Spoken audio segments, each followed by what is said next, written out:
Assalamu alaikum.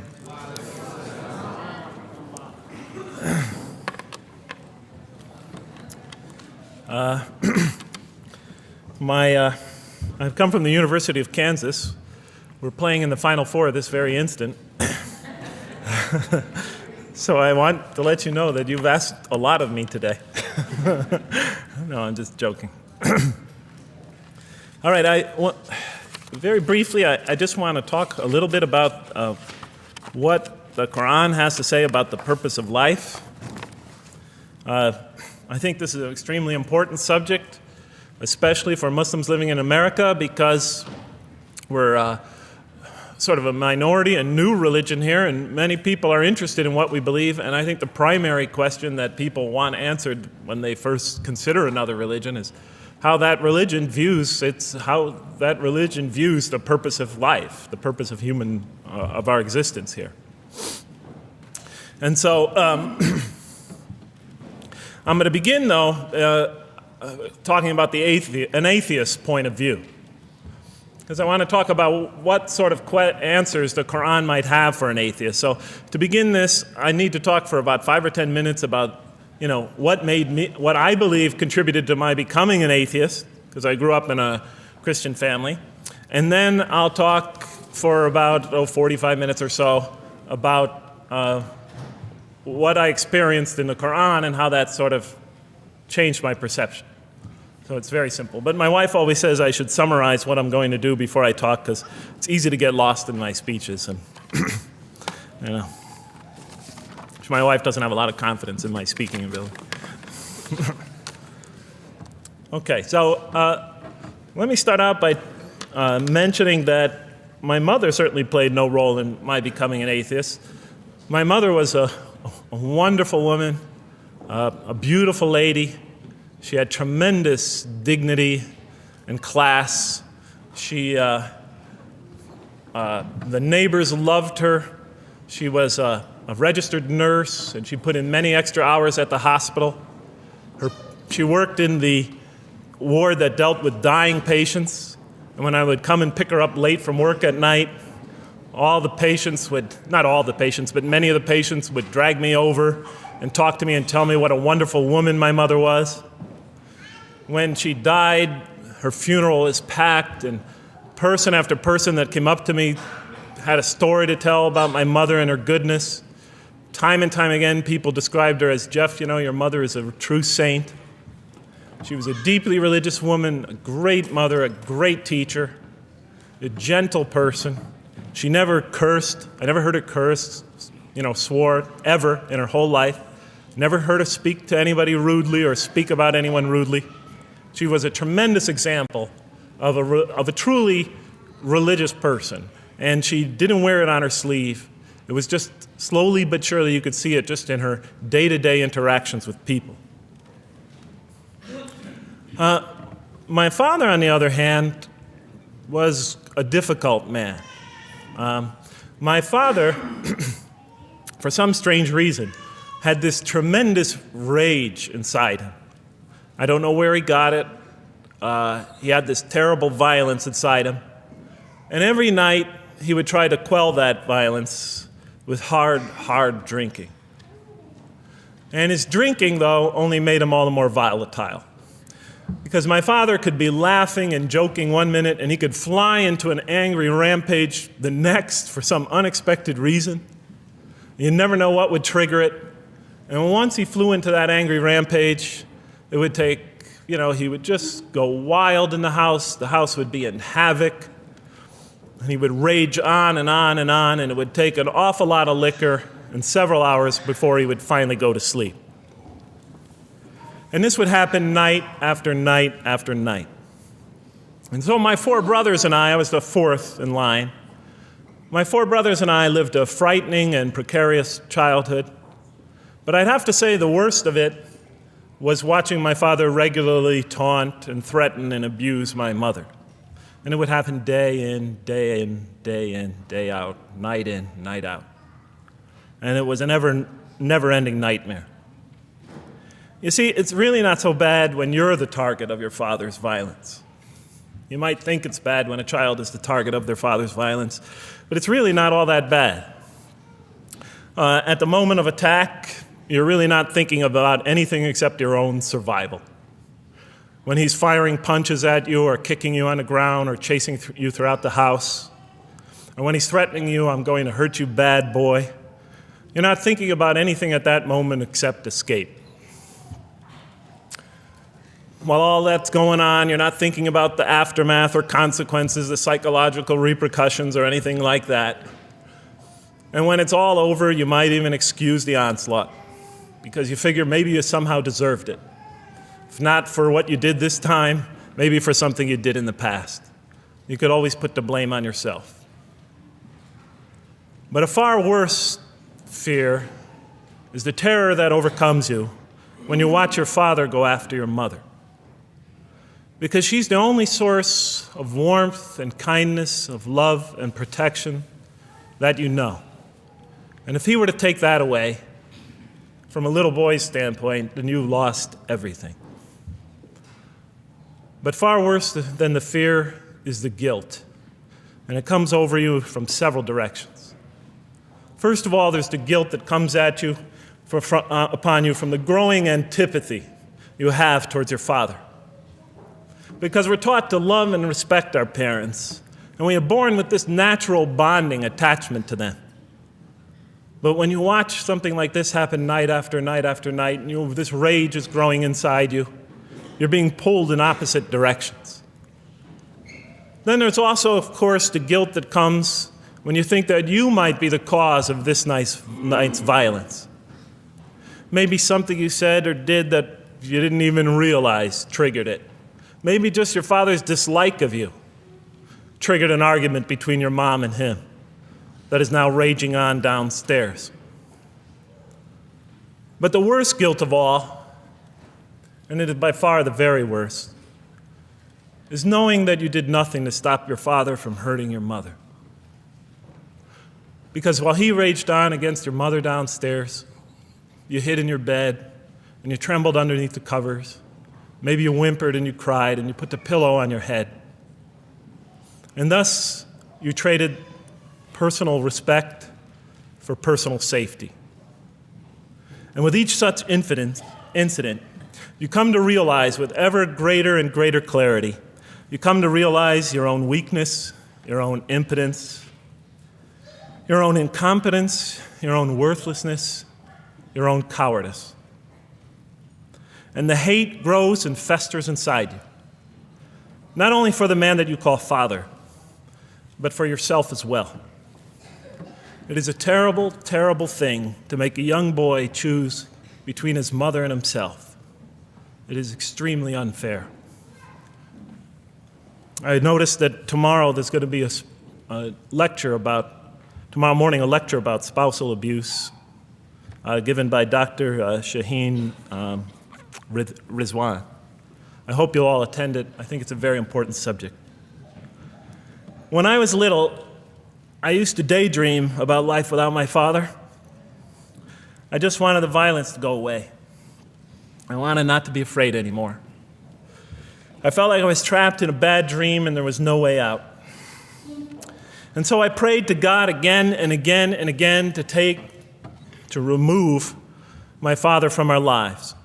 But he was always there, and very soon I began to wonder if God really was. I could not fathom why God would subject my mom to such lifelong punishment. I could not imagine what great sin she must have committed, or that we, her children, must have committed to deserve my father. I didn't have the maturity to sort out such questions, but I had enough fear and anger to provoke them. I was too young to see the wisdom in allowing my mom to suffer the violence and abuse of my father. I was too young to understand why God would let innocent children tremble night after night after night in their beds, fearing that they might not see their mother the next morning. I was too young to see how the mercy of God could even extend to my father with all his terrible failings.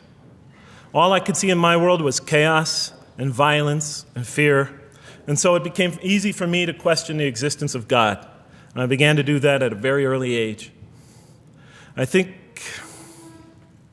I'll even say that the turmoil of the 60s and 70s That's the age when I was a teenager in the late 60s, early 70s, only reinforced my skepticism.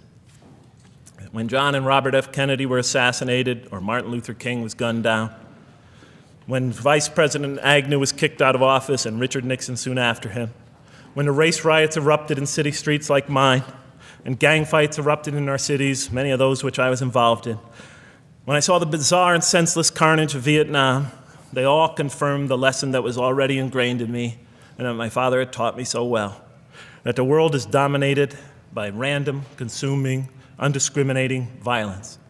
And very soon I began to ask why. Why would God make it that way? Why wouldn't he just pop us into heaven from the first and spare us all this suffering? Why does he let little children in Vietnam get napalmed and run down the street naked on fire when they had done nothing to deserve it? Why does he let the race riots go on? Why does he let the leaders be assassinated? Why does he just let the violence go on and on and on for people who had nothing to do with it? It wasn't of their own making. Why didn't he just make us angels and pop us into heaven if he could make us angels, which I was always taught he could? Why did he make us so susceptible to sin? Why didn't he make us impervious to it, like he made the angels? Is this the best world he could create, I thought? Is this the most perfect world he could create for our existence, for our beginning? I just couldn't figure it. And all the explanations I received from priests and doctors and lawyers, from whoever, spoke to me or taught me, they just didn't make sense to me. In any case, so I became an atheist when I was 16, even though I was going to Catholic school at the time. Declared myself an atheist in one class. It was a confrontation between me and a priest. We were talking about God and the purpose of life. And I expressed my views, and he said, well, then you don't believe in God. I said, well, I guess I don't. And then through my junior and senior year of high school, I got an F in religion, even though I continued to do very well on the tests. In any case, when I was 28, to make a long story short, some friends of mine gave me a copy of the Quran. And one night I was sitting in Diamond Heights, my apartment in Diamond Heights in San Francisco. I was working that time at the University of San Francisco. I was 27, 28 at that time, I can't remember. And I ran out of stuff to read, and I took this gift that my friends gave me and I began to read it. And I came to the first verse. Well, I opened the Quran, read the first page, then the second, and then very quickly, in the second surah, about 37 verses into the Quran, I came upon the story of mankind. And I have to admit, I read through it very quickly. It was about 9, 10 verses long, story of the first man and woman. And I recognized some of the details. It was similar to what I had learned when I was a child, but I noticed that there was something wrong. It was apparent to me that whoever authored this Quran, of course I wasn't a Muslim at the time, so I didn't have any idea who that was, whoever authored this Quran clearly did not understand the real meaning of the story, because they had obviously gotten the details confused. They didn't even understand the whole purpose of the story. And so I just read through it once, and then I read through it again, just to try to see what kind of point the author was making, and then I read through it a third time and a fourth, and then I realized this is something strange going on here.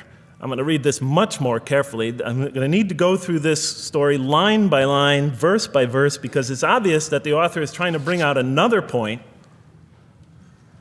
And I wasn't quite sure what it was, but definitely he packs a lot of meaning into almost every word. And I thought the writer, at least, seems to have a great measure of brilliance. And so I'll try to sort of take you through what my experience was as quickly as I can. So I came to the 30th verse of the second surah, Surah Al-Baqarah, and it began like this. It said, "Behold, your Lord said to the angels, I am going to place a vicegerent on earth." The Arabic word is khalifa. It means a representative or an emissary of mine. "I am going to place a vicegerent on earth." And they said, the angels said, "Will you place therein one who will spread corruption and shed blood, while we celebrate your praises and glorify your holiness?" And God said, he said, "Truly I know what you do not know."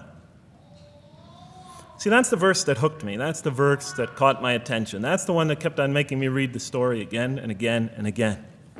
Because listen to the way it begins. Behold, your Lord said to the angels, I am going to place a representative of mine on earth, a vicegerent of mine, an emissary, one who acts on my behalf.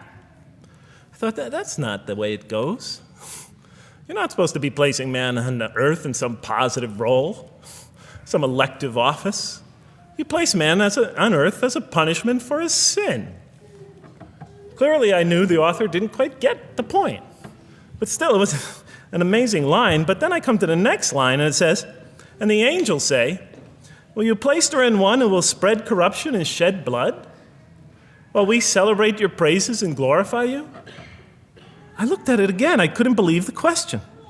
They said, will you place her in one who will spread corruption and shed blood, while we, the angels, celebrate your praises and glorify you? I looked at that and I said, exactly. That would be my question. Why would you create this being, supposedly for some positive role, when he's capable of doing tremendous wrongdoing? When he could spread corruption and shed much blood? Why would you create this violent and pernicious creature when you could create angels? As the angels clearly say, while we, the angels, celebrate your praises and glorify you. They're asking one of the most fundamental questions in the entire history of religion. Why create you, man, this utterly fallible creature, this creature who could rebel against God's will, who could do such tremendous wrongdoing, who could wreak havoc like no other creature on earth, when you can make them angels? And look where the question is being asked. It's being asked in heaven. It's almost like saying, look, why don't you just make them angels and be up here in heaven with us, Why don't you just make them angels, pop them into heaven, he's fine. Why would you put him on earth where he could feel distant from you, where he could work out his worst criminal tendencies, act them out, feeling somehow independent and apart from you and free to do whatever he wants, when you could just make them angels and put them into heaven and make them perfectly submissive to your will? I looked at that question and said, that's my question. I'm not even a single verse into the story of mankind, and there before me I see my question. That whole question, everything that I ever thought, everything that I ever experienced, everything that I ever knew was in that question. It was as if the author took my life and wanted to pick out exactly the right question to humiliate me, to provoke me, to anger me. Why create man, this most destructive and violent creature, when you could make them angels? And then look at the answer. And he said, God said, truly I know what you do not know. In modern parlance, we would say, I know exactly what I'm doing. I read that and said, what? You know what you do not know? You know exactly what you're doing? Well, please inform me. Tell me what you're doing. Because, I'm 28 years old and I haven't figured out it yet. And I have a lot of issues that I'm still dealing with that's connected to this question. You can't just get off that easy. You can't just tell me you know exactly what you're doing. Not after what I've been through. Not after you made me this way. And then I realized, of course, I was arguing with a God I didn't even believe in. And that would happen several times as I read through the Quran. And sometimes I would just get into so agitated by what I read, I'd start arguing with this voice that I'm reading before me, that's calling to me. So we turn to the next verse. Well, it turns out that the Quran just doesn't dismiss the question. It starts to answer it a little bit. And in the next verse it says, and God taught Adam the names of all things. And then he placed them before the angels and said, tell me their names if you are right. So this verse is clearly referring to the previous one. But notice what it says. Now, from my own background, I remember Adam naming things, but it wasn't connected to any answer to any philosophical question. But here, notice what it says. And he taught Adam the names of all things. And I realized already, just from the first verse, you got to read these verses very carefully because it's packed with a lot of symbolism and meaning. And he taught Adam the names of all things. So here we see Adam is not only just a creature who knows how to name things, who's acquiring the gift of language, but he's also a learning creature. God is teaching him. Then right here, right in this verse, and it'll come even clearer in the subsequent verses, that the very first thing that the Quran is going to emphasize here is man's intellect. He is a learning creature. He is taught. And what is he taught? What is one of the great intellectual gifts he's given in response to the angel's question? The gift of language. Because through language, mankind can not only learn, but he could learn things not only through his own experience, but he could learn things that other people have experienced of times and places that are hundreds, thousands of years and miles separated from him. And so that all our knowledge becomes cumulative. Every generation learning from the generation before it. I'm learning today from authors I read from other sides of the world that may have existed 2,000 years ago. And so we all contribute to our collective learning and knowledge. And so I'll see later in the Quran, when the Quran will emphasize this again and again and again. Like in one verse it says, read in the name of your Lord who created a man out of a tiny creature that clings. Read, it commands the reader. For your Lord is most bountiful. Why is he most bountiful? What great gift did he give you? For he taught man the use of the pen, and through it taught him what he otherwise could not know. And time again, the Quran will call upon man to use his intellectual faculties and swear by his intellectual faculties and to use them correctly because they play a fundamental role in guiding him to truth. I never came upon a scripture that puts so much emphasis on the correct use of our intellectual faculties, on the harnessing of reason in helping us attain to faith. And he taught Adam the names of all things. And then he placed them before the angels and said, tell me their names if you are right. Okay, you have this you have this natural question about this creation of mankind. Here, this mankind is this human being, this human creature is a learning creature. He has many intellectual gifts. Here, I'm going to place these things before you. Tell me their names if you are right about man. And what did the angels say? In the next verse they say, glory to you. We have no knowledge except what you have taught us. In truth, it is you who are knowing, the wise. They say this task, this intellectual test that's put before them is beyond their grasp. Notice what they emphasize. We have no knowledge. This would take knowledge. This would take an intellect that they don't possess. In truth, it is you who are knowing, the wise. You got it. It's easy for you. You're the knowing, the wise. You have knowledge. You have wisdom. But this would take knowledge and wisdom that is beyond us. And so in the next verse we read, and he said, "O Adam, tell them their names." And when he had told them their names, notice how it's just like it's nothing for him. For mankind, he has this phenomenal ability. And when he had told them their names, as if it's just a triviality for man, he names them. "O Adam, tell them their names." And when he had told them their names, God said, "Did I not tell you that I know what is unseen in the heavens and the earth? And I know what you reveal and conceal?" And he's clearly going back to the angel's question. Yes, you have these natural concerns about the creation of mankind. Yes, he could do these evil things. But look at this tremendous intellect he has. This is something you have overlooked that you haven't considered. And that's clearly the point of these verses. Even though I felt that the author didn't quite, it was as if I realized that he didn't misunderstand the story. He was taking one of the great stories in the history of humankind, one of the fundamental greatest stories in the history of mankind, and molding it and using it as a vehicle for an entirely original message. And God said, "Did I not tell you that I know what is unseen in the heavens and the earth? And I know what you reveal and what you conceal?" In other words, didn't I tell you I know exactly what I'm doing? And then in the next, and didn't I not tell you that I know what you reveal and conceal? I looked at that. What question what did they reveal and what did they conceal?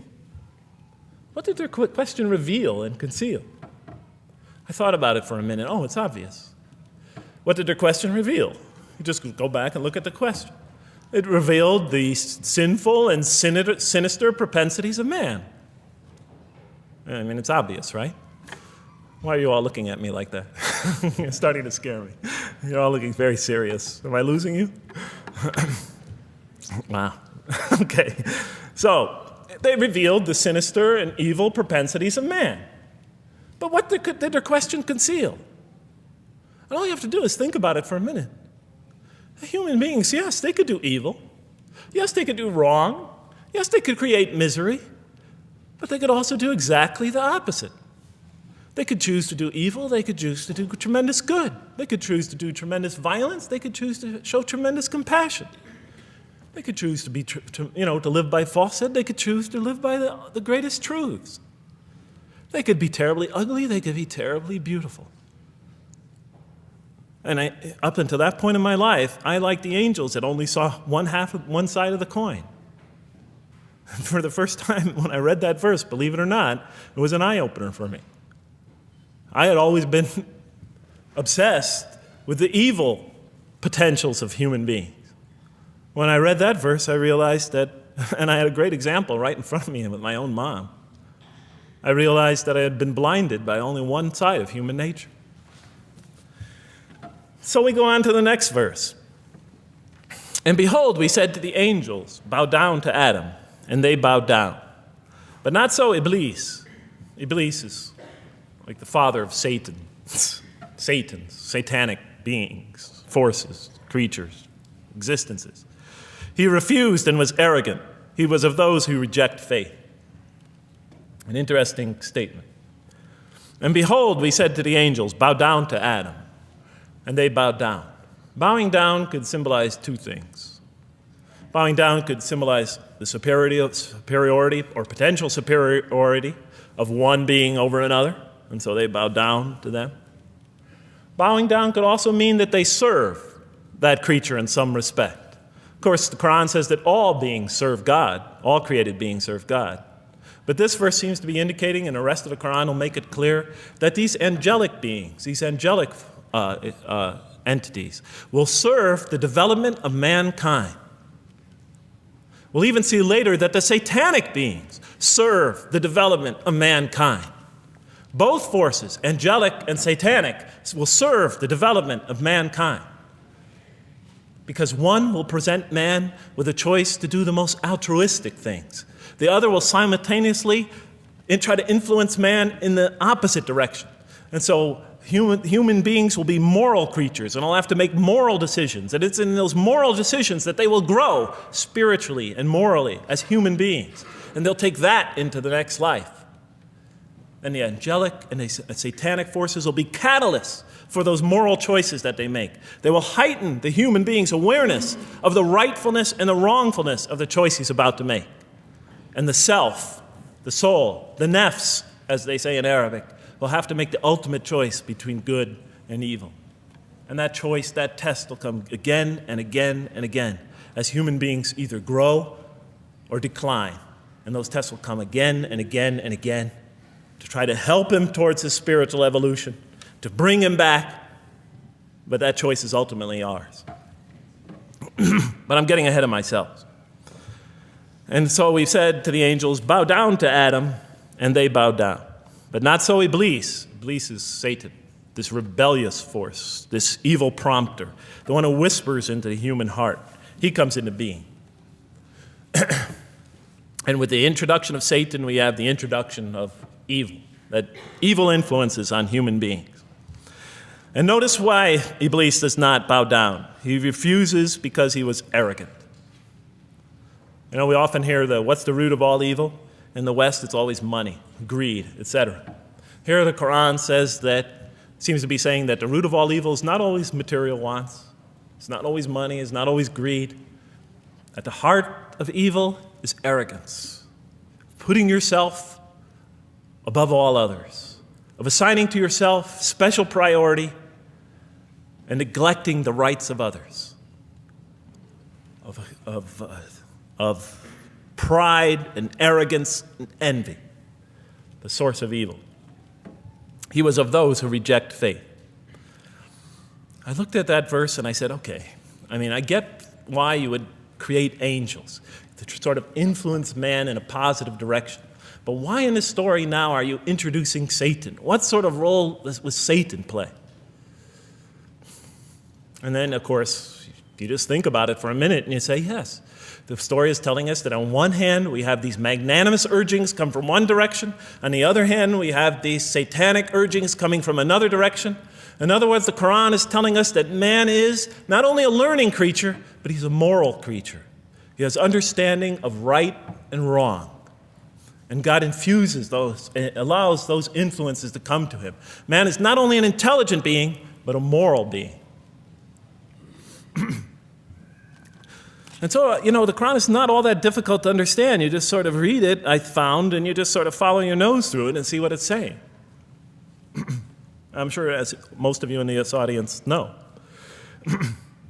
Okay, so we see that man is not only a learning creature, but he is a moral being as well. There's another verse in the Quran that says, by the soul and that which whispers into it, or which breathes into it. It's morality, it's immorality, and it's God consciousness. Both of these we are under the influence of. And God allows us to be under the influences of this. He creates us to be exposed to both influences. And then the verse says, truly he is successful, who causes it to grow. Causes his soul, his self, his real self to grow. And truly he is lost who stunts it, who disallows, who destroys his personal growth. So mankind is not only an intellectual being, but a moral being. And we said in the next verse, O Adam, dwell you and your spouse in the garden, and eat freely thereof what you wish, But come not near this tree, for then you will be among the wrongdoers. I looked at this verse and I was starting to wonder if the author was drifting back to the old story again. I was confused. And we said, O Adam, dwell you and your spouse in the garden, and eat freely thereof what you wish, but come not near this tree, for you will be among the wrongdoers. I thought it was drifting back to the old story. Man sins, man's punished for his sins with earthly life. Maybe the author is drifting, he had a good idea, and now he's drifting back to the sort of traditional story. Maybe he couldn't make his mind up what story he wanted. Except for a couple things about this verse, and this happened with almost every verse as I read through it, is that the whole tenor of the passage is sort of not what you would expect. I noticed that the Quran in this story has a tremendous penchant for understating things. Because it says, and said to Adam, dwell you and your spouse in the garden, and eat freely thereof what you wish, to Adam and his spouse. But come not near this tree, for you will be among the wrongdoers. I mean, there's no sense of God being threatened by the possibility of man eating from the tree. In this story, we don't see in this verse, we don't see that God is nervous at the prospect, that he's threatened by the prospect, that he's anxious about it. The tree that he picks, it seems like he's just picking out any tree. Nothing special about the tree. Go not near this tree, for you will be among the wrongdoers. Satan will later come to him and tell him it's a tree of eternal life, of a kingdom that never decays. Turns out to be a complete falsehood in his part. Nothing special about the tree. It's just a tree. God's not nervous at the prospect at all.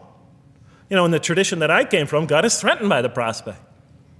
He has to put an angel with a fiery sword by to protect the tree so that mankind never goes next to it again. I'm not putting it down. I'm just pointing out the difference of the story. They're both beautifully told. But he has to guard the tree. Why? Because if they eat from it, they'll become gods like us. This man, he already has a rebellious nature. Can you imagine if he eats from this tree? No, can't let him get near that tree. But here, just, calmly says, but if you do, you will be among the wrongdoers. God is not worried about himself. He's just warning man, making it clear that if you do this, you've committed a wrongful deed. Again, the whole tenor of all these verses that you read through it is God knows exactly what he's doing. Okay, next verse. But Satan caused them to slip and expelled them from the state in which they were. And we said, go you all down, some of you being the enemies of others, And on earth will be your dwelling place and provision for a time. What? I said. I mean, I was expecting now the rage, the anger, the violence, the jealousy. That's what I was expecting. Okay, they eat from the tree. Where's the rage, the violence?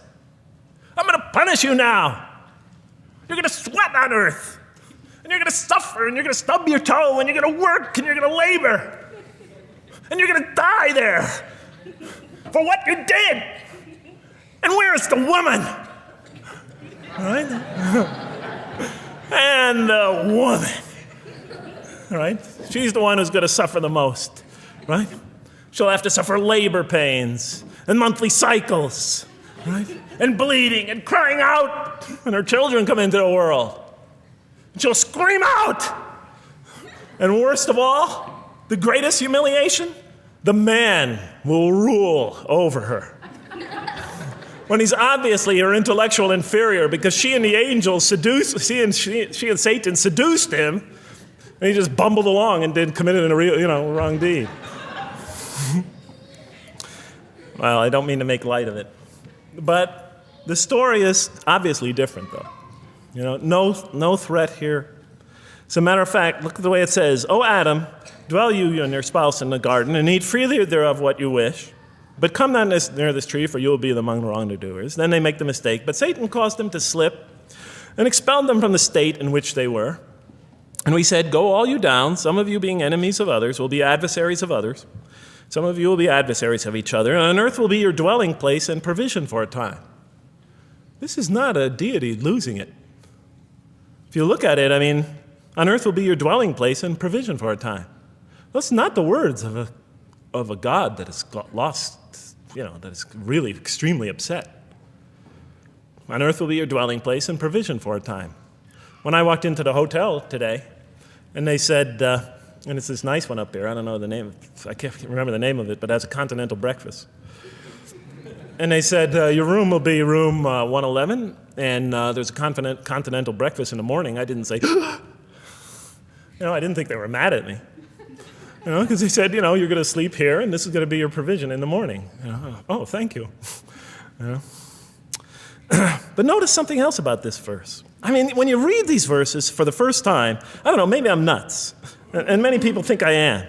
But when you read these verses for the first time, this is just so much that catches your attention. But Satan caused them to slip. I remember, I couldn't get that verse out of those words out of my head. Satan caused them to slip. To slip? The greatest sin in the history of the human race, and it's called a slip? In my culture, slip means, you just momentarily, for a fraction of a second, you lose your focus. It's not a big deal.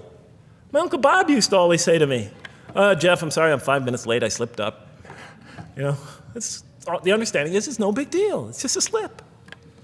That's what we say when we make a minor mistake. I slipped up. Don't worry about it. Never happen again. A slip, I said? Momentary loss of focus? The greatest sin in the history of humanity? Why we're all here? Why we're all suffering? Why we experience death? A slip? I didn't believe it. I went to my Arabian friends at that time. I didn't know any Arabic. They came to this verse. We went through it line by line. I said, now don't change any words. Just read them one at a time. But Satan made them, and I said, okay, this one right here. What does it mean? Tell me what that means. They looked at it. It says, slip. Slip. And expelled them from the state in which they were. A slip, I thought? But then maybe I was trying to force the traditional understanding, the traditional interpretation. Maybe it was just a slip. After all, they didn't commit murder. They didn't commit robbery, rape, pillaging, assault. They ate a couple of pieces of fruit. It's not the greatest sin in the history of humanity by any means. And then the next verse says, and then they were expelled from the state in which they were. Well, what state were they? Let's see now. Let's go back from where we started. First, mankind is being taught. We see he's an intellectual being. Then we show he's a moral being. Moral being means he's a being that's going to have to make choices. And then God gives him this choice. It's not a huge deal. It's not the gravest sin in the history of humanity by any means. It's minor by any standards. They make it, though. We see that God originally intended to put man on earth as his vicegerent. We see a period of preparation where he's being prepared intellectually, where he's growing as a moral creature. When does God finally put him on earth? What signals that he's ready to begin? He makes his first independent choice. It's not the worst deed in the history of humanity. It's minor on anybody's scale, but it shows that mankind is ready to act on his own, to be his own, to make his own choices, that God has empowered him to make choices, and he's ready to make them and carry them out and see them most often to their expected ends, if God wills. And that seems to be the only real significance of it. But I thought, maybe I'm getting this wrong. Maybe God just blows off into an angry rampage the next verse. So I look at the next one and it says, and then Adam received words from his Lord. And God turned to him mercifully, for he's oft returning, ever merciful. Well, if I had any doubts up till now that God is not enraged by what this has happened, that God hasn't prepared mankind for this choice, for what was eventually going to happen, that all this was preparation for mankind to begin his earthly sojourn in this famous allegory. If I had any doubts before now, I had them, certainly didn't have them after reading this verse. This verse is entirely consoling, reaching and merciful, reaching out to mankind in mercy. Mankind goes to earth. He's obviously afraid. He obviously feels remorse. He's in an unfamiliar environment. And what does God do? He turns to him. He turns to him. In Arabic, the word has the meaning of like a father turning towards an infant or a child or somebody, or a parent, a mother turning towards her child.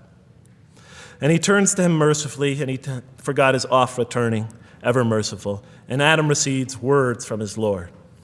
What kind of words? Probably words of consolation, words of hope, words tell him not to be scared. And in the next verse, we see those are exactly the type of words that Adam receives. He says, go down, Adam and his spouse. Go down from this state, all of you together. Repeating that again, just so that we know that this is not a punishment here. Go down from this state, all of you together, and truly there will come to you guidance from me. And whoever follows my guidance has nothing to fear, nor shall they grieve. It is an emotional picture. This young couple is here, in fear and in shame, feeling remorse, and God reaches out to them and turns towards them and tells them, you have nothing to fear, nor shall you grieve. I know this is tough for you, but you've been prepared for it up till now, through your entire existence. It had to happen. This is a necessary stage in your development, in your growth, but just hang in there, follow my guidance, be true to me and I'll be true to you, I'll guide you, I'll help you, I'll do whatever you need. Just follow my guidance and you have nothing to fear, nor shall you grieve. Okay.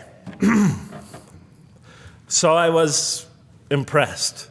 I thought this author, whom I didn't know, I thought was extremely brilliant. Because the story is entirely coherent, but it's bringing out entirely new meaning. And it's stressing some things in the human equation that I would never have normally thought of. Actually, I thought these sort of things argued against the existence of God. Here, the author was using them to say, look at these. These play a fundamental role in the purpose of life. What? Intellect. Human beings have intellect. Right. In response to the angel's question, they are moral creatures, and they are subjected to evil and angelic promptings. And they have to choose between them again and again and again throughout their existence. And their growth, which the Quran talks about frequently, is going to depend on that. We're here to grow, as we will see. But it emphasizes choice. Human beings are creatures of choice. It also emphasizes suffering. Suffering. Hey, that's pretty nice writing. It also emphasizes suffering. Human beings are going to suffer here on earth. That's the first thing that the story mentions. Spread corruption and shed blood? Havoc, suffering, pain? Yes, these three things play essential roles somehow, the story is saying, in our development on earth, in our very purpose of our development. These are the three things we've always had the most trouble grappling with, all theologies have. Why give us intellect if it leads us often to challenge in our minds the existence of God? If we can't reconcile the existence of God with our minds, with our reason, why give us choice if we could choose to do wrong? Just make us angels. Why let us suffer so on earth? Just pop us into heaven. And here the Quran is telling that these play essential roles in our attaining of faith. Not only these, of course, it also mentions guidance, God's forgiveness, revelation, etc., angelic forces, satanic temptation. It mentions all these other things as well, but these three essentially really caught my attention. I never expected that these three things would be emphasized. And so as I read through the Quran, I looked, anytime I saw anything that seemed to relate to this, I would write down notes and underline it. And I would walk up and down in San Francisco with my pen as I'm walking, because I like to walk about 7 miles every day, and I'd be underlining. My friends would always say, "Jeff, what book are you reading?" And I would lie to them. I'd tell them, "Oh, it's a great novel or something." I didn't want them to know that I was reading the Quran. I think they thought I was going nuts. But in any case, so very quickly, I was wondering, does the Quran really emphasize reason? Does it really emphasize choice? Does it really emphasize suffering? How much more time do I have, Madam Speaker? 35? 25, okay. I'll do the best I can. So let me just try to indicate to you, as I read through the Quran, and I'll try to get through this quickly because you guys look tired. And I know you're interested to find out how that basketball game is turning out. Let's see, does the Quran really emphasize reason as essential to human growth, to this experience we're having on earth, to our very purpose? And the answer is definitely yes. So much so that even Western Orientalists, people who wrote against the Quran, said that this is a major feature of the Quran, a feature that you cannot miss.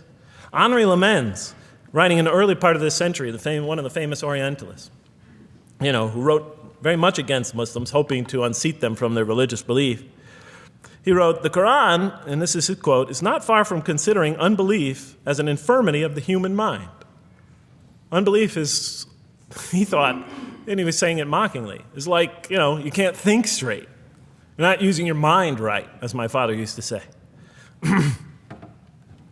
Maxime Rodinson wrote at length about the rationalistic approach of the Quran to faith. And this rational tone of the Quran is one of its most salient features, beyond doubt. I'll just give you a few quotations. One of its fundamental themes is that people ignore or reject God's signs and corrupt religion precisely because they do not use their reason. And the Quran will say that again and again and again. The Quran says about the disbelievers, they refuse to reason and are a people who do not reason. I have 7 such quotes in the Quran. The Quran will say, "Will you not reason?" It mentions that 14 times to the reader. God reveals signs and lessons and admonitions so that, and this is a quote from the Quran, perhaps you will finally use your reason. There are 8 such statements in the Quran. From the Quran's viewpoint, reason and faith are allies, just as illogic and false belief are allies. And it clearly sets the conflict along these lines. It says the right way has henceforth become clear from error. Those who benefit most from the Quran are persons of insight. 16 such statements in the Quran. Firmly rooted in knowledge, 8 such statements. Use their reason, 10 such statements. Stand on clear evidence and proof, 7 such statements. Those who oppose this revelation are deluded, 9 such statements. In manifest error, 28 such statements. Ignorant, 15. Foolish, 3. Have no understanding, 9. Only follow surmise and conjecture, 9. And blindly adhere to tradition, multiple times. It states that. In an almost Socratic style, the Quran repeatedly quizzes the reader and calls into question his or her assumptions. Again and again, it asks us, what do you think? 18 such statements. Have you considered this or that? 13. Did you suppose? 7. Sounds like a math teacher. Do they not ponder? 2 such statements. Do you think? Do you even think? 18 such statements. The message is clear. To gain truer faith, we need to free ourselves from inherited notions and examine our beliefs rationally. Learning plays a key role in human development. Read, the Quran exhorts the reader. For God taught us the use of the pen and taught humankind what it otherwise could not know. In life, nature, and history, in the Quran, there are signs and lessons for those who are wise. There are 21 such statements. The Quran states over 100 times that it has been revealed to make things clear. I thought the author of this Quran must have had a strong mathematical insight, a natural mathematician. All throughout, when I was reading, I was trying to imagine what he must have been like. God teaches humanity both directly and indirectly, and sometimes so subtly that we are unaware of his instruction. Thus, he tests us in multifarious ways. Of course, I just want to make it clear, Muslims believe God himself is the author of the Quran. Sometimes I give this speech and people come away and ask me, Jeff, who is the author of the Quran anyway? But I didn't know. So I was just trying to figure it out. Repetition is indicative of the importance given to certain ideas. It should be observed that the Arabic word for knowledge in the Quran, ilm, appears 854 times in the text in its various forms. It's one of the most frequently occurring words. So the Quran really does put great emphasis on reason in our spiritual quest. Does it put great emphasis on choice?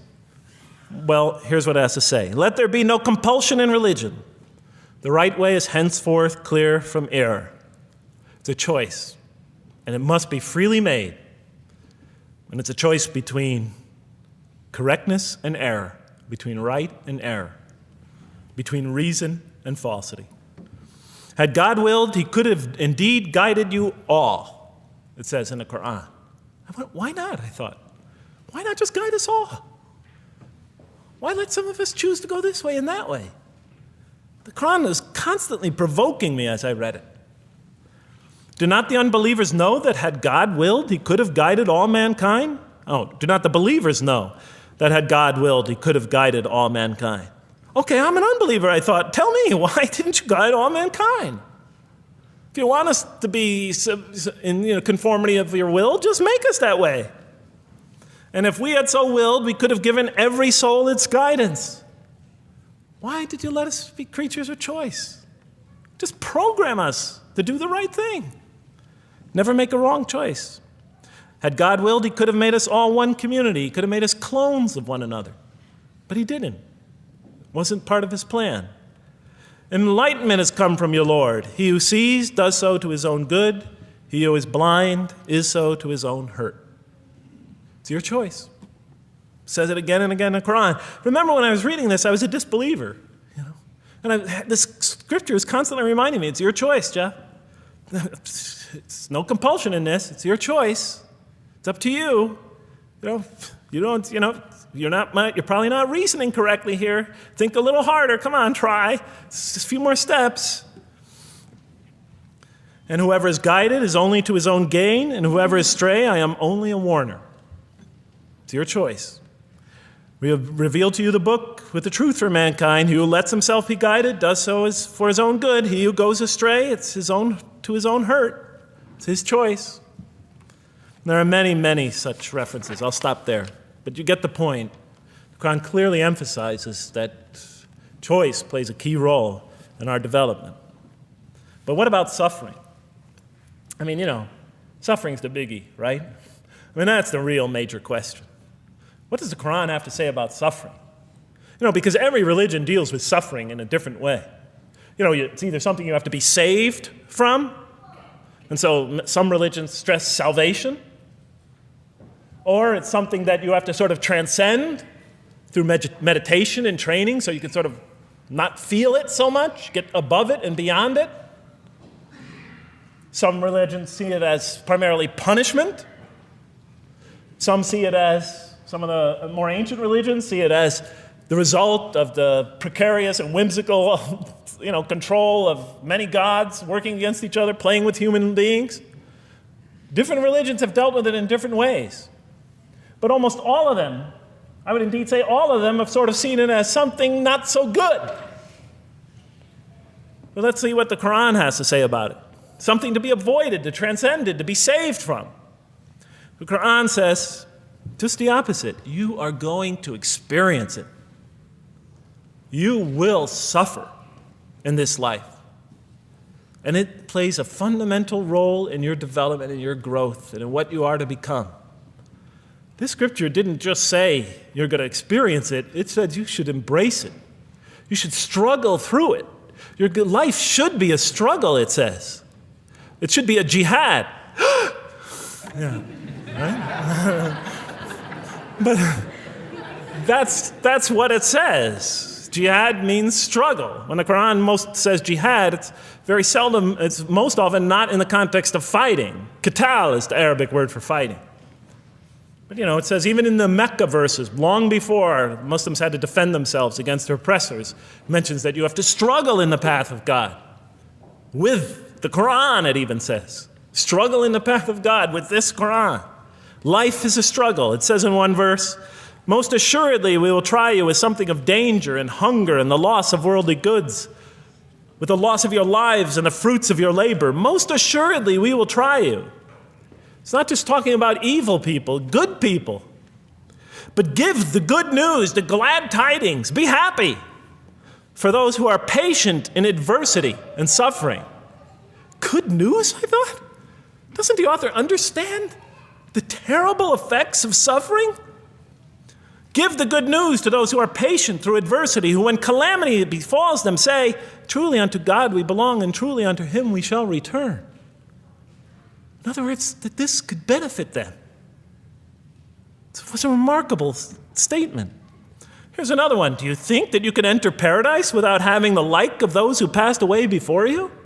And the next verses start to explain these people were good people who suffered terribly. Do you think that you can enter paradise without going through the same? Why, I thought? Why do we have to suffer in life? Misfortune and hardship befell them, and so shaken were they that the apostle and the believers with him would exclaim, when will God's help come? These are good people. When will God's help come? Oh, truly, God's help is always near.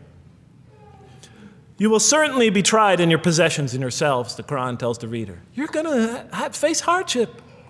It's guaranteed. Every soul must taste of death, and we try you with calamity and prosperity, both as a means of trial. And to us you are returned.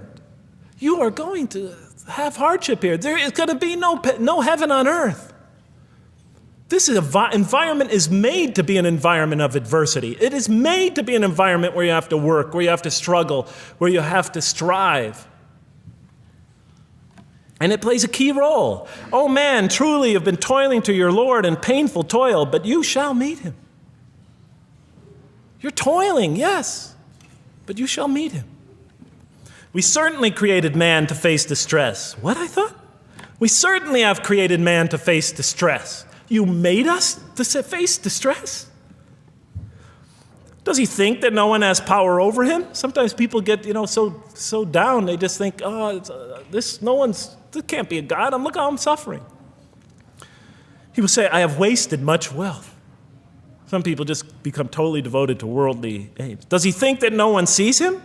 Have we not given him 2 eyes to see with, a tongue, and 2 lips to communicate with, to learn from by communicating? Can't he see around him? Can't he tell from communication with other people? Haven't we pointed out to him the 2 conspicuous ways? What are the 2 conspicuous ways? But he attempts not the uphill climb. One of them is the uphill climb. And it says this is the way you should be pursuing. And what will make you comprehend the uphill climb? It is to free a slave, or to feed in a day of hunger, an orphan nearly related, or the poor one lying in the dust. Then he or she is of those who believe, and exhorts one another to patience, and exhorts one another to mercy. You have not attained to faith until you struggle the uphill climb. It's telling us you should pursue the uphill climb. What is the uphill climb? Reaching out to your fellow man who suffers, to feed the poor one, to help the poor soul that's lying in the dust. And all over the world there are people in that state. And we watch the news as if it's just entertainment. And the Quran tells us this is something you should involve yourself in. That is the road that you should travel. It describes a successful life as an uphill climb. Well, I can see I'm running out of time, so I'm going to have to tie this up in about 15 minutes, I guess. But definitely the Quran emphasizes these three elements in the human drama. But as I read through it, I couldn't see how it all fit together. I mean, why didn't God just... Why? Why do we have to experience these? What purpose do they play? Just pop us in a helmet, beam us up, I thought. Well, one thing, like I mentioned before, the Quran will repeatedly emphasize that we're here to grow and to learn. And I'll give you 4 or 5 quick verses because I know you're tired. It says, Our Lord, and raise up in their midst a messenger from among them, who shall recite unto them your signs, and that shall teach them the book and the wisdom, and who shall cause them to grow. We have to learn wisdom in the book, and Revelation in particular, and who shall cause us to grow. And we have sent among you of yourselves a messenger to recite our signs to you and to cause you to grow. Truly God was gracious to the believers, this is in the 3rd surah, when he raised up from among them a messenger from themselves to recite his signs to them and to cause them to grow. It is he who has sent among you who has sent among the unlettered people a messenger from among them to recite his signs and to cause them to grow. These are all distinct references. Just 2 more. There are many more. And the soul and that which breathed into it, its immorality and its God consciousness. He is indeed successful who causes it to grow, and he is indeed a failure who stunts it. And in the 92nd surah, Surah Al-Layl, it says, Far removed from it will be the righteous who give his wealth that he may grow. So the purpose somehow is to grow. We're in a growing, learning, developing experience. We weren't just created when we came into the world. This is actually a stage of our creation. Just as our development in the womb was a stage in our creation, our essential stage in our physical creation, this is an essential stage in our personality creation, in the creation of our real being, that which we take into the next life, our essential selves. We've gone from the physical creation in the womb, primarily physical, now to the human creation, the personality creation in this stage. I thought maybe I'm, projecting my own neurosis into the scripture. Maybe it doesn't really emphasize that life has a purpose. But time and time again, I would find it does. For example, just quickly it says, those who remember God standing and sitting and lying down and reflect upon the creations of the heaven and earth and say, Our Lord, you did not create all this in vain. You did not create all this in purpose.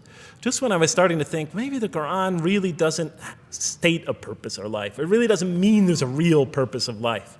Maybe I'm reading into it something that is there. I would come upon verses like that would force me to just read a little further, make me think, well, maybe it's just around the corner. We have not created the heaven and the earth and whatever is between them in play. If we wished to take a sport, we could have done it by ourselves, if we were to do that at all. God doesn't create to satisfy his whims or fancies or entertain himself. Do you think that we created you purposely and that you will not be returned to us? It says in the 23rd surah, the true sovereign is too exalted above that. In the 44th surah, we did not create the heavens and earth and all that is between them in play. That serves a purpose. Now, what sort of purpose can it possibly serve? So I tried to, apparently the Quran speaks about believers and those who are the rejectors. You have the believers on the one hand, the rejectors on the other. Now, apparently God has created us to be believers. So I tried to study what the Quran has to say about the believers, and it's a natural thing to do, to see what it wants us to become, if it has anything to do with these essential elements that it stated. I mean, it's a natural way to approach it. I think you agree. Do you agree? Somebody nod your head. That's what I say to my math students. Just one head nod is enough for a mathematician. Get one head going, okay, I did my job. Okay.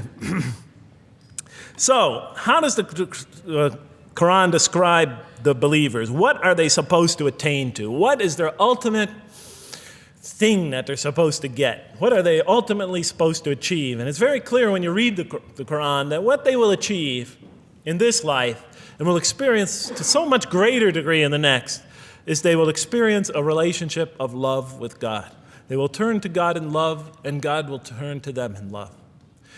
In the Quran, God's mercy, compassion, forgiveness, kindness, beneficence, warmth, generosity, all the things we normally think associated with God are freely given to all mankind.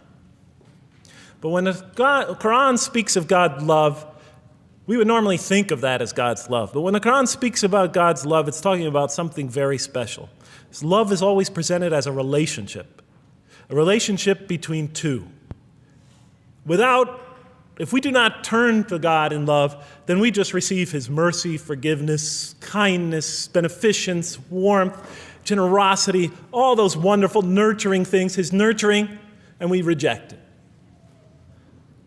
And so we never really experience that love because we never really turn to it and open ourselves up to it. It is always there for us, but unless we enter into that relationship, that love, that give and take, that relationship of love is never develops. We reject it, and that's what the word kafir means. It means to reject, to turn your back, to ignore, to throw a gift that someone gives you behind your back. And so the Quran tells us that the believers will experience this sublime relationship of love. It says, "Yet there are men who take others besides God as equal, loving them as they should love God. But those who believe love God more ardently. Say, if you love God, follow me, and God will love you and forgive you your faults, for God is the forgiving, the merciful. O you believe, if any from among you should turn back from his faith, then God will assuredly bring a people he loves and who loves him."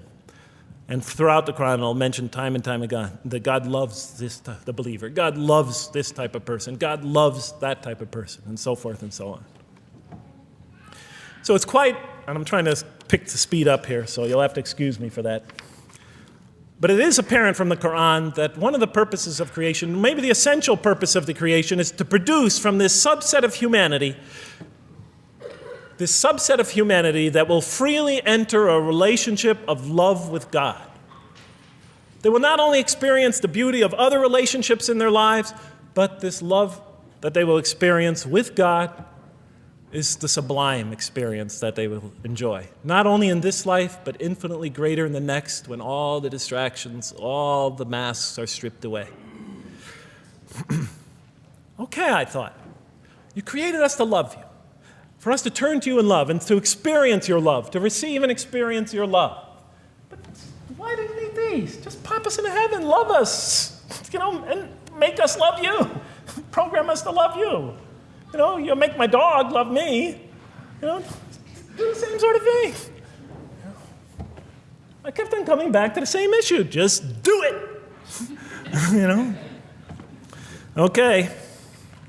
Still couldn't see it, and I was almost through the Quran, and I thought either I'm dumb or this scripture just never really got to it. Okay, so I didn't give up. I thought, okay, what's the next natural thing to do? Okay, so we're here to develop this relationship of love with God.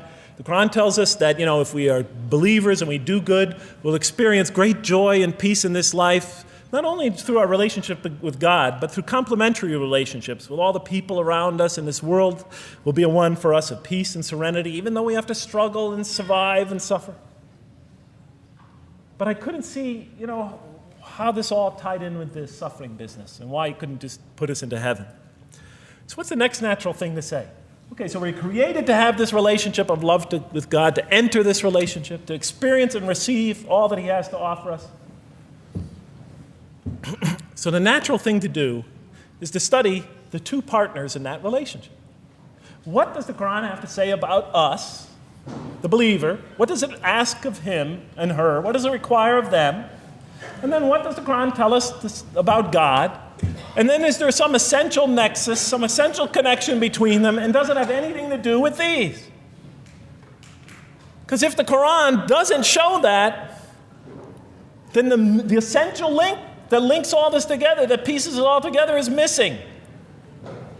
And as I thought to myself, whoever this author is, and by now I knew he had fantastic genius, even though he came from the primitive confines of the most backward, most uncivilized sector of humanity, of people that had no literary history, really, to speak of, no great works of literature, no scriptures that preceded him, even though he came from the desert of culture.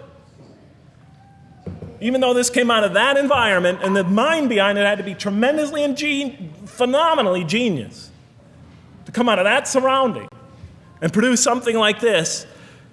If that essential link was missing, I knew that, he was great, but, and extremely great. But, what do you expect? How could anybody answer those questions? Nobody in the history of humanity has been able to answer them. Okay. So I thought, first I'll see what the Quran has to say about the believers. What does it require of them? Then what it has to say about God, and see if there's some essential link. Are you following me? You're giving me the note. Get off the stage. Okay, I'll do my best. It's a deep subject. We're almost done. Bear with me a few more minutes. I'm sorry, really. I know Siraj Wahhaj, when he gives these sort of speeches, he always says, okay, I'm finishing up now, and then 10 minutes later he says, you thought I was telling you to do I won't say that, but just give me a few more minutes. Bear with me. Okay, quickly. What does the Quran ask of the believers? From the Quran's many exhortations and its descriptions of acts and types of individuals loved by God, it's not difficult to compose a partial list of things that the Quran wants us to do, which it calls good deeds, time and time again. To believe in God, to have faith in God, to have a relationship with God, and to do good. So what does it describe as these good deeds? Well, as I read through the Quran, it says that, can I take this away? Remember, intellect, choice, suffering. It says we should show compassion. Show compassion. We should be merciful. I have the references here, but just excuse me, I'm not going to list them all. We're running out of time. We should be forgiving. Forgive others. We should be just. We should protect the weak and defend the oppressed. Defend the oppressed. We should seek knowledge and wisdom. Knowledge, wisdom. Bear with me, ladies and gentlemen. We should be generous, truthful, and we should be peaceful. And we should love our fellow man. Love others. I'll just give you one verse because I know we're running out of time, Madam Speaker. Truly those who believe and do good will the most merciful endow with love. And to this end we have made this scripture easy to understand in your own tongue, so that you might convey a glad tiding to the God-conscious and warn those given to contention. So, to this end we have made this easy to understand, so that we'll learn to love others. Okay, that's all I'll say about that. I would like to say a lot more, but I don't have time. Now, what does the Quran tell us about God? You have to realize I'm just about through with the Quran here, my first time reading it. And now I was really caught. I searched my head. What does the Quran tell us about God? It tells us nothing could be compared to him. That he's outside anything that we may compare to. That our definitions do not encompass him. That our reason cannot comprehend him. That he is transcendent and we are finite. That he is immortal. He transcends time and space and we are bound by it. That he is immortal, we are mortal. He is uncorporeal, we are corporeal. That we have no way of comparing ourselves to him. Nothing could be compared to him. I thought, oh my God, I'm so close and yet so far. Because I'll never understand the essential link between us and God and why these three things fit into place. Because the Quran tells us that we could never really quite understand God. Or at least that's the way I thought. And so I put down the Quran when I had finished it. And much to my dismay, I was honestly disappointed because I thought the author made a brilliant try, but he never quite made it. And so I was sitting in front of, about 3-4 weeks later, I was sitting in Diamond Heights in my apartment watching a football game, I think it was. And sometimes things just slip into your minds when you least expect them, and I'm sitting there watching it, and all of a sudden into my mind came a thought. And I said, wait a minute. The Quran does tell us so much about God. It tells us again and again and again, but somehow I just missed it. Just skimmed over it every single time. Because if you turn to almost any page, if you turn to the beginning of any surah, you could see time and time again essential information about God that I just thought was sort of a literary device, something to make it just sound more beautiful. Because if you turn to the beginning of any surah, you'll see the words Bismillahir Rahmanir Rahim, in the name of God, the most merciful, the most compassionate. If you read almost any passage, long passage, when you come to the end of it, it's punctuated by dual attributive statements like God is the merciful, the compassionate, God is the forgiving, the gentle, God is the kind, the protector, God is the generous, the truthful, God is, and so forth and so on. There are tens of thousands of such references in the statements in the Quran. What the Quran defines as God's most beautiful names, his attributes of perfection, repeated again and again and again on almost every page. And as I sat there, sitting by the television, I started to jot them down in my, on my little piece of notebook there. Same notebook I used to jot these down before. And I began to list from my own mind the attributes of perfection as I remembered them. And they were, God is the compassionate. God is the merciful. God is the forgiving. God is the just, the protector, the defender of the oppressed and the weak, the knowing, the wise, the generous, the kind, the truthful, the loving, the peaceful, the source of all peace, the truth, and so forth and so on. Every item I had listed in my list for the qualities that we human beings are supposed to develop, the Quran was telling me had its infinite source and perfection in Allah, in God. And then all of a sudden, all the pieces fell together. Then I suddenly saw it, as I see most of you probably see as well.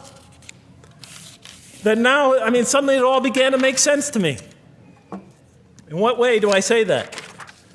Well, it was now obvious why we had to develop these qualities. It was now obvious how these things on the floor here fell into place. And I'll just say it clearly. We're here to develop a relationship with God, to become closer to God. But how can you become closer to God when he's transcendent and you're finite, when he's immortal and you're immortal, when you're vice versa? When he's immortal and you're mortal, when he's unbound, fettered by time and space, and you are, and so forth and so on. How can you become close to that one? If I want to become close to you, I need to have something to share with you, something that we have in common. So, for example, if I want to come close to this young man here physically, I'll approach him because we both have bodies, and I can position my body closer to him. Physical presence, bodily presence is something we both share.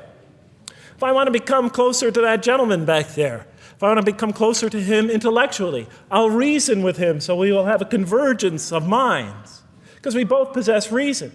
If I want to become closer to one of my sisters on this side emotionally, I'll try to appeal to their sentiments because we both share feelings and similar types of experiences that generate those feelings.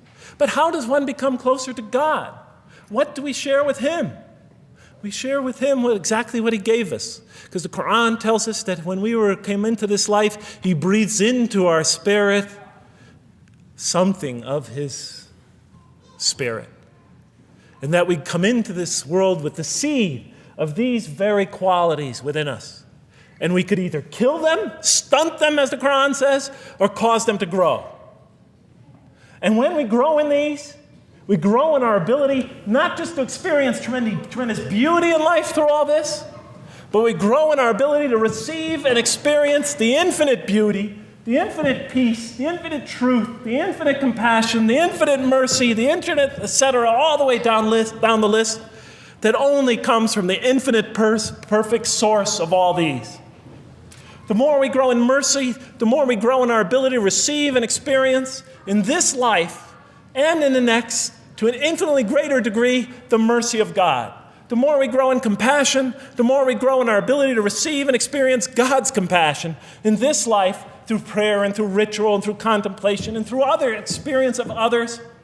And of course, infinitely more in the next life, the compassion of God. The more we grow in our truthfulness, the more we grow in our ability to experience God, the truth, because all truth comes from God. The more we grow in these things, the more we grow in our ability to receive and experience God's attributes of perfection. The more we grow in our ability to receive and experience His being.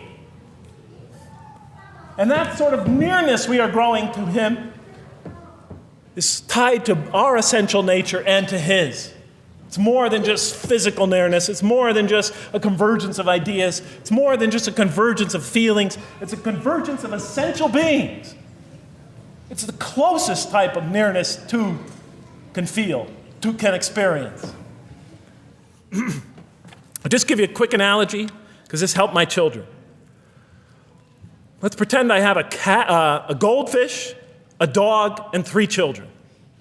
3 daughters, let's say. And I do have 3 daughters. No matter how much of my love, compassion, forgiveness, caring I pour upon that goldfish, it could only experience it to a tiny degree. It might not even really be aware of it, because it's a very primitive creature.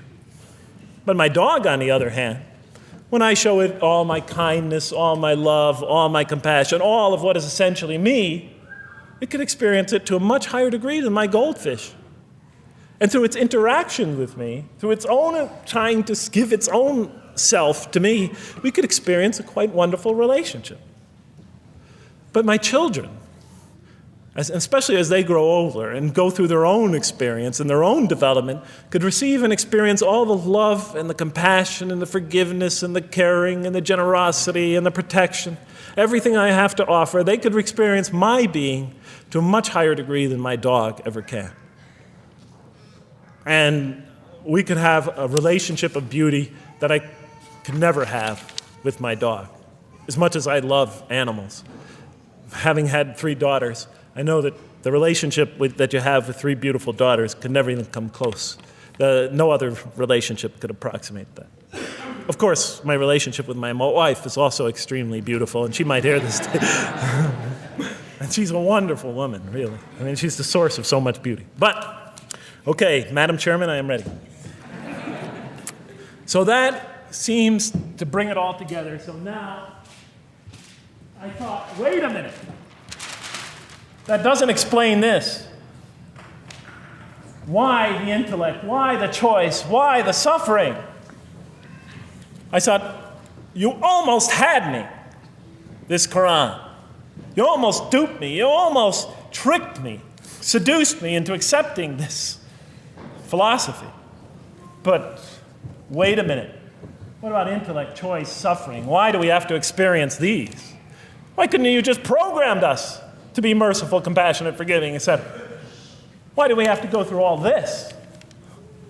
And then, of course, the answer came to me as quickly as I thought of it. So we are creatures, and we grow, and we become. And yes, and you could make us anything you want, but you can't contain any of those attributes I listed without these 3 things. In mathematics, we try, 3 premises that go into, proving a theorem. We try to see if we could take one of them away, and if it's essential. And all 3 of these are definitely essential. For example, you could program a computer never to make an incorrect statement, but it doesn't become a truthful computer. Never heard anybody say to me, Jeff, this Macintosh is the most truthful computer I ever saw. If it's programmed, it's not truth. You could program a CAT scan to help the sick, but it doesn't become compassionate. Never heard a doctor say, Jeff, if you want to see a compassionate CAT scan, you come right over here. Right? Because all those things, compassion, forgiveness, truth, caring, love, all are born out of choice, suffering, and reason. In order to do a compassionate deed, when we consider reaching out to someone in compassion, that person, first of all, that's inconceivable without the presence of suffering, an environment where there's suffering. And when we decide to help them or not, we reason in our minds, what is this going to require of me? It's going to require some suffering on my part, some of my giving of myself. And without that mental process, it doesn't become a compassionate deed. And if it isn't by choice, it's not a compassionate deed. It's that choice that makes it compassionate. Same thing with truth. Truth is a choice between telling the truth or not telling the truth. Oftentimes we tell it when we're at risk to our own personal loss. The more suffering that might come out of that choice, the greater is the truth behind it, the greater an act of truthfulness. And all the time we have to weigh the consequences of that choice. If I tell the truth there, my teacher's going to give me an F. If I don't tell the truth, I might get an A. We weigh it in our mind. Last example, the famous wedding vow. Do you take this woman to be your wife in sickness and in health, for richer or for poorer, until death do you part? What are they asking us? Do you knowingly make this choice, understanding full well what's at stake here? That it might involve richness but poverty, health or sickness, that suffering's going to be involved until death. Once a young lady told me, you never really loved me. Because when the growing got tough, when things got hard, when we hit rock bottom, when my life fell apart, you just got up and left. And she was right. And she understood full well that that's what love is all about. It is through giving and suffering together and hanging in there with each other and not bailing out and persevering through suffering, making that choice and knowing what you're doing. All those three things are essential. So it's very easy to see why the Quran stresses these. For in order for us to grow in these, I dropped it, we have to have these. And that's why it's very easy to see, ladies and gentlemen, why the Quran, 30 seconds, Madam Chairman, why the Quran talks about sin as self-destruction. The Quran says when we sin, we commit, the Arabic word is dhulm, or zum, however dialect you have. Dhulm against ourselves. We oppress, we destroy ourselves. Because when we don't grow in these, when we grow in the very opposite of these, we are literally destroying ourselves. When we grow into the things that are antithetical to these, we are destroying our natures and will not allow ourselves to receive and experience the beauty that could be in store for us this life and the next. It's like coming into this world and developing in the womb none of the physical things you need to experience comfort and joy and peace and happiness on a physical level in this life. It's as if you're coming into this life and you've destroyed yourself physically somehow in the womb, and you came into it and you had nothing to protect you from the cold, from the heat, from the harshness of the elements, from germs, from disease, nothing to protect you, nothing to satisfy, give you the ability to satisfy your thirst or your hunger, nothing for you to experience any physical comfort. This is all that matters as we go into the next life. If we don't develop these through our relationship with God, our very purpose of our being, then we will experience terrible suffering in this life, worse than if we came into this life in a physical state that didn't avail us of any of the comfort of this life. And so it'll be worse than fire. It'll be worse than endless fire. It'll be worse than the worst hell we could possibly imagine. So the Quran tells us, that yes, when it talks about heaven and hell, it's used very powerful symbolic language, but what it essentially is telling us is imagine the greatest joy and wonder and peace and serenity you could ever experience, and that's what's open to you on the one end. But on the other end, imagine the most terrible suffering that you could possibly bring on yourself, and you could also do that to yourself as well. And it'll be worse than anything you could have ever imagined. And it's the Quran tells us that God says on the day of judgment, I did not harm you in the least. You destroyed yourselves. And it could say that in total objective truth. And that's why the Quran, well, I think I'll leave it at that because Madam Speaker is about to shoot me. I still have other things to talk about, but I want to find out how that basketball game is going. So thank you so much for listening to me for so long. And may the peace and mercy of Allah be upon you all. I didn't mean to try to scare anybody at the end. That wasn't my goal. I was just trying to make a point. And may the peace and mercy of God be upon you all. Thank you so much. Assalamu alaikum.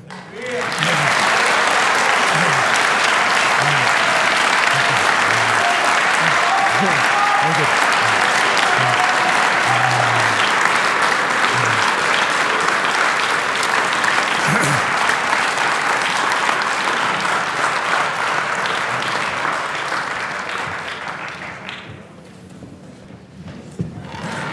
All right, we'd like to thank Dr. Lang for that very heartfelt, very long